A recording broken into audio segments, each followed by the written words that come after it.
রাসূল সাল্লাল্লাহু আলাইহি ওয়াসাল্লামের বাসগৃহে পুতুলের অবস্থান স্পষ্ট জানিয়ে দিচ্ছে পুতুল বা ভাস্কর্য মাত্রই শিরকের উপকরণ নয়।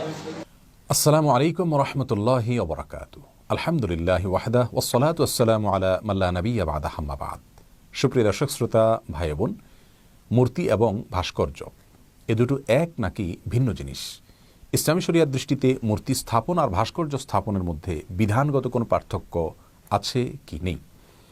সম্প্রতি ভাস্কর্য স্থাপনকে ঘিরে আমাদের দেশে অনেকগুলো প্রশ্নের জন্ম নিয়েছে। সে প্রশ্নগুলোর উত্তর আমরা আগে জানবো। এরপরে ভাস্কর্য স্থাপন বিষয় ইসলামী শরিয়াতে কি বলা আছে, কোরআন এবং হাদিসে কি বলা আছে, সে বিষয়টি জানার চেষ্টা করব ইনশাআল্লাহ তাআলা। প্রিয় দর্শক, আমাদের দেশের এক শ্রেণীর মানুষ দাবি করছেন যে মূর্তি বলা হয় যা পুজো অর্চনা তথা উপাসনার উদ্দেশ্যে নির্মাণ করা হয়েছে, স্থাপন করা হয়েছে সেটিকে, আর যা পুজোর উদ্দেশ্যে স্থাপিত হয়নি বরং নিছক সৌন্দর্য এবং নান্দনিকতার জন্য স্থাপিত হয়েছে তা হলো ভাস্কর্য। এ শ্রেণীর লোকদের দাবি হলো অতএব মুসলমানদের জন্য কোনো মূর্তি স্থাপন করা এটা জায়েজ নেই, যেহেতু সেটি শিরকের উদ্দেশ্যে স্থাপিত হয়েছে, কিন্তু ভাস্কর্য স্থাপন করা জায়েজ যেহেতু সেটি শিরকের উদ্দেশ্যে নির্মিত বা স্থাপিত হয়নি। এই যে মূর্তি এবং ভাস্কর্যের মধ্যে সংজ্ঞাগত একটি পার্থক্য দেখানো হলো, এই পার্থক্য তারা কোথায় পেয়েছেন তারাই ভালো বলতে পারেন। তবে বাংলা একাডেমির অভিধান বলছে ভাস্কর্য বলা হয় কোনো প্রস্তর তথা পাথর খোদাই করে যদি কোনো আকৃতি বা মূর্তি বা কোনো কিছু নির্মাণ করা হয় সেটিকে। আর মূর্তি এটি হিন্দু ধর্মে যদিও প্রতিমাকে বোঝানো হয়, কিন্তু সাধারণ অর্থে মূর্তি বলতে কোনো অবয়ব বা আকৃতি তৈরি করাকে মূর্তি বলা হয়। তাহলে আমরা এটুকু বুঝলাম যে মূর্তি হলো যে কোনোভাবে নির্মিত কোনো মানুষ বা কোনো প্রাণীর আকৃতি বা অবয়ব, আর ভাস্কর্য হলো পাথর, ওয়াল কিংবা কোনো পাহাড় খোদাই করে যা নির্মাণ করা হয় সেটি। তাহলে যে ভাস্কর্যের মধ্যে কোনো প্রাণীর ছবি, কোনো মানুষের ছবি বোঝা যায় পরিষ্কারভাবে, সেটি ভাস্কর্য, এবং একই সঙ্গে মূর্তিও, যেহেতু সেখানে আকৃতি এবং অবয়ব পরিষ্কারভাবে বোঝা যাচ্ছে।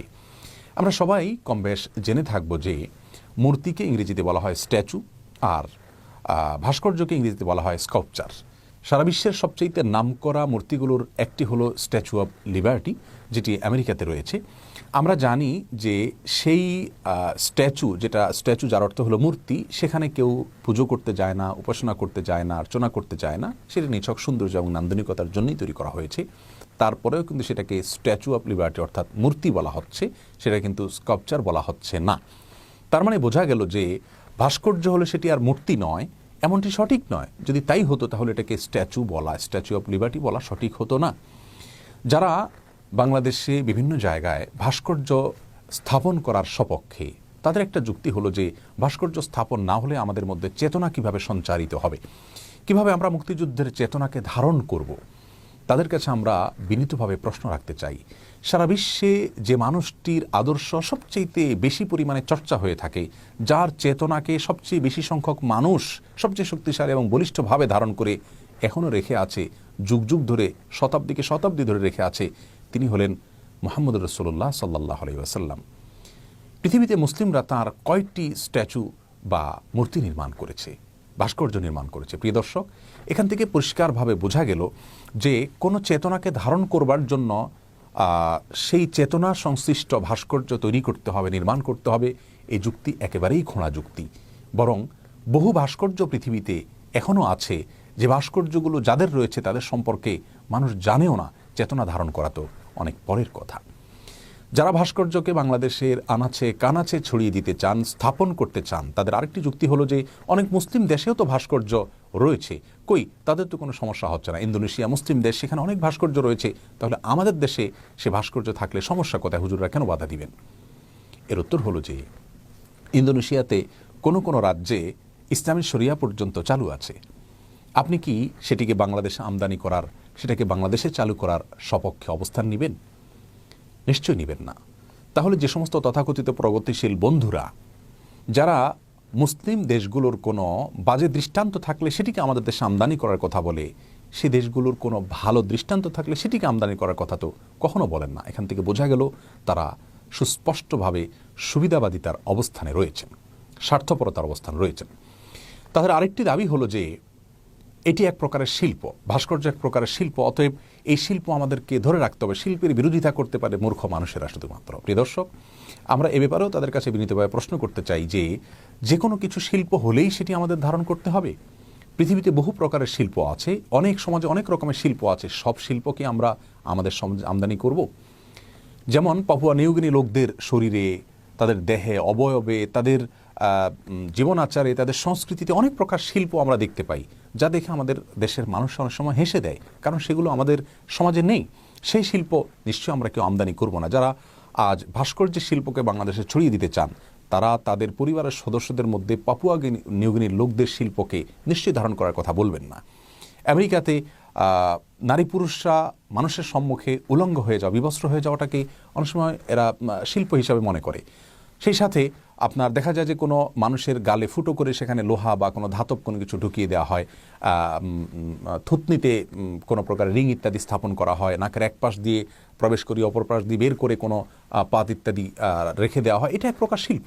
এই শিল্পকেই তিনি নিজের জন্য, নিজের পরিবারের লোকদের জন্য গ্রহণ করবেন? তাহলে বোঝা গেল যে শিল্প আমার বিশ্বাসের সঙ্গে যায় না, আমার সংস্কৃতির সঙ্গে যায় না, সেই শিল্প আমাকে আমদানি করতে হবে, এটি মোটেও সঠিক কথা নয়। এদেশের লক্ষ লক্ষ কোটি কোটি মানুষ, বরং বেশিরভাগ মানুষ ভাস্কর্য শিল্পকে আমদানি করার জন্য আমাদেরকে বলেনি, বরং এটি আমাদের বিশ্বাসের সঙ্গে যায় না, যার কারণে কোনো কিছু শিল্প হলেই সেটি আমদানি করতে হবে, তা মোটেও সঠিক নয়।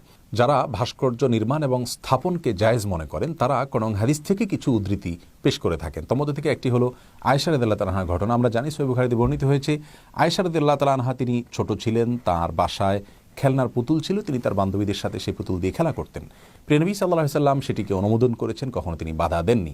তাদের দাবি হলো নবী সাল্লাল্লাহু আলাইহি সাল্লামের বাসায় যদি পুতুল থাকতে পারে, তাহলে সে পুতুলেরই বড় আকৃতির পুতুল, সেটি বাহিরে থাকতে অসুবিধা কোথায়? এর উত্তর হলো, ছোট বাচ্চাদের জন্য খেলনা হিসাবে পুতুল রাখা জায়েজ।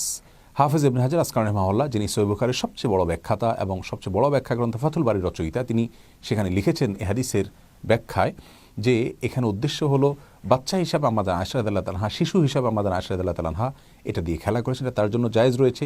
কিন্তু বড়দের জন্য এটিকে স্থাপন করা, সম্মান করা বা সম্মানজনকভাবে এটিকে প্রদর্শন করা জায়েজ নয়। তাফসিরে কুরতুবীতে সূরা সাবার 13 নম্বর আয়াতের ব্যাখ্যায় ইমাম কুরতুবী রাহিমাহুল্লাহ অনেক মুফাসসিরদের মত হিসাবে এটি উল্লেখ করেছেন। তিনি উল্লেখ করেছেন যে আয়েশা রাদিয়াল্লাহু তাআলার ঘটনাটি বাচ্চাদের জন্য খাস। অতএব একটি বিশেষ বা এক্সেপশন ঘটনাকে সাধারণ বিধান হিসাবে বর্ণনা করা বা সেটার উপর ভিত্তি করে সাধারণ বিধান আরোপ করা কোনো অবস্থাতে যুক্তিসঙ্গত নয়। কারণ এ ধরনের পুতুল ইত্যাদি এগুলো সম্মানজনকভাবে স্থাপন করা, রাখা বাসায়, বাসার বাইরে, সে বিষয়ে পরিষ্কারভাবে নিষেধাজ্ঞা বর্ণিত হয়েছে বেশ অনেকগুলো হাদিসে। সেই সাথে আরেকটি দলিল তারা পেশ করে থাকেন, তা হলো সিরাতে ইবনে হিশামে নাকি উল্লেখ রয়েছে যে আমাদের প্রিয় নবী সাল্লাল্লাহু আলাইহি সাল্লাম মক্কা বিজয়ের পর কাবায় অবস্থিত 360টি মূর্তি অপসারণের নির্দেশ দিলেও সেখানে মারিয়াম আলাইহিস সালামের একটি ছবি বা আকৃতি ছিল, অবয়ব ছিল, সেটাকে তিনি সরাতে নাকি নিষেধ করেছেন। এই বর্ণনা সম্পর্কে সুস্পষ্ট বক্তব্য হলো যে এই বর্ণনা সম্পূর্ণ ভিত্তিহীন এবং বানোয়াট। ইবনে হিশামের মূল গ্রন্থে এটি নেই। কোন একজন ইংরেজি অনুবাদক এটিকে প্রবেশ করিয়ে দিয়েছেন। যে বর্ণনা থেকে এটি পাওয়া যায়, সেই বর্ণনার যে সূত্র চেইন, সেটি গবেষণা করে ওলামায়ে কেরাম বলেছেন সেটি সম্পূর্ণ বানোয়াট এবং ভিত্তিহীন। আমরা জানি ইসলামী শরীয়তের গুরুত্বপূর্ণ কোনো বিষয় প্রমাণ হওয়ার জন্য কোরআনে কারীম এবং রাসূল কারীম সাল্লাল্লাহু আলাইহি ওয়াসাল্লাম থেকে বর্ণিত বিশুদ্ধ সূত্রে হাদিসের প্রয়োজন, যা এখানে বিদ্যমান নয়। তৃতীয়ত আরেকটি দলিল উল্লেখ করা হয় যে কোরআনে কারীমের সূরা সাবা 13 নম্বর আয়াতে আল্লাহ রাব্বুল আলামিন ইরশাদ করেছেন, ইয়ামালুনা লাহু মা ইয়াশাউ মিন মাহারিব ওয়া তামাসিল ওয়া জিফানিন কাল জাওয়াব কুদুরির রাসিয়াত। অর্থাৎ সুলাইমান আলাইহিস সালামের অনেকগুলো জিন ছিল, যে জিনরা তার চাওয়া অনুযায়ী, নির্দেশ অনুযায়ী তার জন্য অনেক কিছু নির্মাণ করত। তার মধ্যে থেকে একটা ছিল তামাসিল। তামাসিল মানে হলো সুরত বা আকৃতি, অবয়ব, এটা নির্মাণ করত। এর দ্বারা তারা বোঝাতে চান যে সুলাইমান আলাইহিস সালাম একজন নবী হয়ে তিনি যদি জিনদেরকে দিয়ে আকৃতি, অবয়ব তথা ভাস্কর্য নির্মাণ করতে পারেন, তাহলে আমাদের করতে বাধা কোথায়?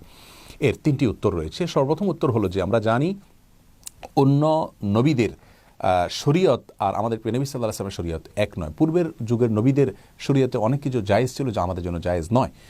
সুলাইমান আলাইহিস সালামের শরীয়তে হয়তো এটি জায়েজ ছিল, কিন্তু আমাদের শরীয়তে সেটি জায়েজ নয়। যেমন তাফসিরে কুরতুবীতে অনেক মুফাসসিরদের মত হিসেবে এটি উল্লেখ করা হয়েছে। সেই সাথে দ্বিতীয় কথা হলো যে অনেক মুফাসসিরগণ বলেছেন, এটিও কুরতুবীতে উল্লেখ হয়েছে যে তামাসিল, অর্থাৎ এখানে যে বলা হয়েছে আকৃতির কথা বা তামাসিলের কথা, ছবির কথা, সেই ছবিটা কোনো মানুষ বা প্রাণীর ছবি না হয়ে হয়তো কোনো অন্য কোনো বস্তুর ছবি ছিল, সেটাকে তামাসিল বলা হয়েছে। আবার অনেক মুফাসসিরগণ বলেছেন যে মূলত সেটি পিতল এবং কাঁসার অবয়ব ছিল, যেগুলো পূর্ণাঙ্গ রূপে কোনো প্রাণীর আকৃতি বোঝা যায় না। তো এই ধরনের আকৃতি রাখা যায় হতে পারে। সবচেয়ে বড় কথা হলো প্রথম কথাই, অর্থাৎ সুলাইমান আলাইহিস সালামের শরীয়তে কোনো কিছু থাকলেই সেটা আল্লাহ রাব্বুল আলামিন উল্লেখ করলেই যে আমাদের জন্য অনুকরণীয় হবে তা নয়, বিশেষ করে তার বিরুদ্ধে যদি অনেকগুলো হাদিস সুস্পষ্টভাবে উল্লেখ থাকে। প্রিয় দর্শক, আমাদের সমাজের একটা অদ্ভুত চিত্র হলো, অনেক সময় দেখা যায় যে কোনো বিষয় নিয়ে যখন বিতর্ক হয় তখন টেলিভিশন সেটের সামনে এমন কিছু লোক ওই বিষয়ের ইসলামের আলোকে ব্যাখ্যা নিয়ে হাজির হন, ফতোয়া নিয়ে হাজির হন, যারা আসলে ইসলামী শিক্ষায় শিক্ষিত নন। ইসলামী শিক্ষার ব্যাকগ্রাউন্ডের লোক না হওয়ার সত্ত্বেও তারা ইসলামের আলোকে ওইটার বিশ্লেষণ করতে শুরু করে দেন। এটা সবচেয়ে হাস্যকর বিষয়। আবার এমন কিছু আলেমকেও দেখা যায় এই সমস্ত ব্যাখ্যার সপক্ষে দাঁড়াতে, যারা সমাজের মানুষের কাছে, দেশের মানুষের কাছে আলেম হিসাবে উল্লেখযোগ্য বা পরিচিত কোনো ব্যক্তি নন। পৃথিবীর ইতিহাসে সর্বপ্রথম যারা শিরক শুরু করেছে, যারা প্রতিমা পূজা শুরু করেছে, তারা ছিল নূহ আলাইহিস সালামের জাতি। আর এটা শুরু হয়েছে যেভাবে, তার ইতিহাসটা হলো, নূহ আলাইহিস সালামের অনুসারীরা, তার উম্মতদের মধ্য থেকে কিছু লোক, 5 জন তাদের পূর্বেকার নেককার মানুষের, ভালো মানুষের আকৃতি তারা আগে অঙ্কন করলো বা মূর্তি নির্মাণ করলো। তাদের উদ্দেশ্য ছিল যে তাদেরকে দেখে আমরা অনুপ্রাণিত হব, আমাদের ভিতরে ভালো কাজ করার আগ্রহ জাগবে, যেহেতু তারা ভালো মানুষ ছিলেন। এটি দীর্ঘদিন পর্যন্ত সেভাবেই ছিল। এরপর একটা সময় তাদেরকে শ্রদ্ধা ভক্তি করতে করতে মানুষ তাদেরকে সেজদা করতে শুরু করলো, আর এভাবে পৃথিবীতে প্রতিমার পূজা আরম্ভ হয়। প্রিয় দর্শক, আজও আমরা দেখি পৃথিবীতে অনেক ভাস্কর্য শুরু হয় প্রথমে সম্মানের জন্য, সৌন্দর্যের জন্য, চেতনা সঞ্চারিত করবার জন্য, এরপর সেখানে ফুল দেওয়া হয়, তারপর সেখানে নীরবতা পালন করা হয়, একটা সময় হয়তো সেখানে মাথা অবনত করে মানুষ সেজদা করবে। ইসলাম শরীয়তের গুরুত্বপূর্ণ একটা মূলনীতি হলো সাদ্দুজ জারায়, অর্থাৎ কোনো অপরাধের দুয়ার উন্মোচিত হতে পারে এরকম পথ বন্ধ করে দিতে হয়। এটা হলো ইসলামের শরীয়তের পরিষ্কার নির্দেশনা।